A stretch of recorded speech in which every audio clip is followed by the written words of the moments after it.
One night, Henry and Gordon were alone with James. Although Sir Topham Hatt was beginning to think well of him, whenever a chance came, the other engines would talk of nothing but bootlaces. "Remember when they had to use a bootlace to get you out of trouble, James?" they would tease. James tried to get back by talking about Henry, who got shot up in a tunnel, and Gordon, who got stuck on a hill. But they wouldn't listen. "You talk too much, little James," said Gordon. "A fine, strong engine like me has something to talk about. I'm the only engine who can pull the express. When I'm not there, they need two engines. Think of that. I've pulled expresses for years and have never once lost my way.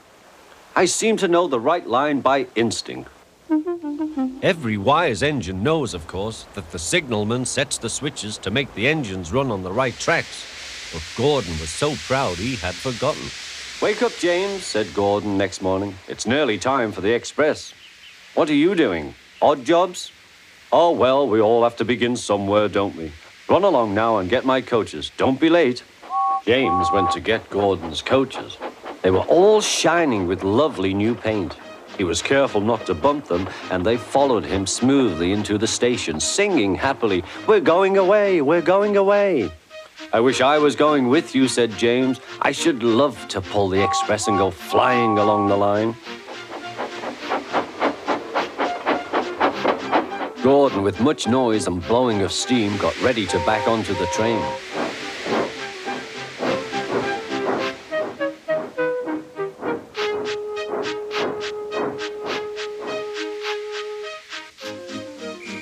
Sir Topham Hatt was on the train with other important people, and as soon as they heard the conductor's whistle, Gordon started. Look at me now, he puffed, and the coaches glided after him. Poop, poop, poop, poop, poop.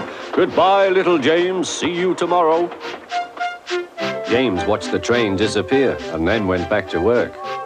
He pushed some freight cars into their proper sidings and went to fetch the coaches for another train. James had just brought the coaches to the platform when he heard a mournful noise. There was Gordon trying to sneak into the station without being noticed. "Hello, Gordon. Is it tomorrow?" asked James. Gordon didn't answer. He just let off steam feebly. "Did you lose your way, Gordon?" said James. "No, it was lost for me.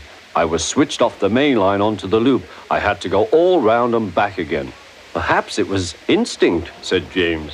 Meanwhile, all the passengers hurried to the ticket window. "We want our money back," they shouted.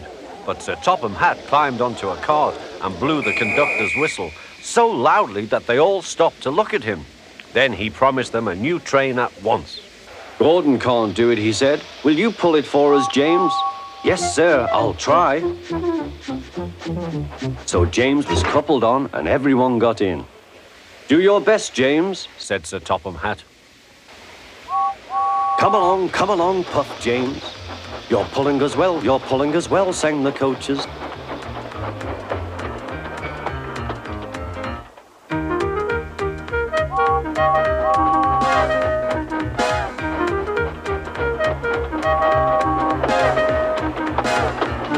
Bridges and stations flashed by, the passengers cheered, and they soon reached the station. Everyone said thank you to James, and Sir Topham Hatt was very impressed. "Well done," he said. "Would you like to pull the express sometimes?" "Yes, please," answered James. Next day, when James came by, Gordon was pushing freight cars. "I like some quiet work for a change," he said. "I'm teaching these cars manners. You did well with those coaches, I hear." "Good, we'll show them." And he gave his cars a bump. James and Gordon are now good friends. James sometimes takes the express to give Gordon a rest. Gordon never talks about bootlaces, and they are both quite agreed on the subject of freight cars.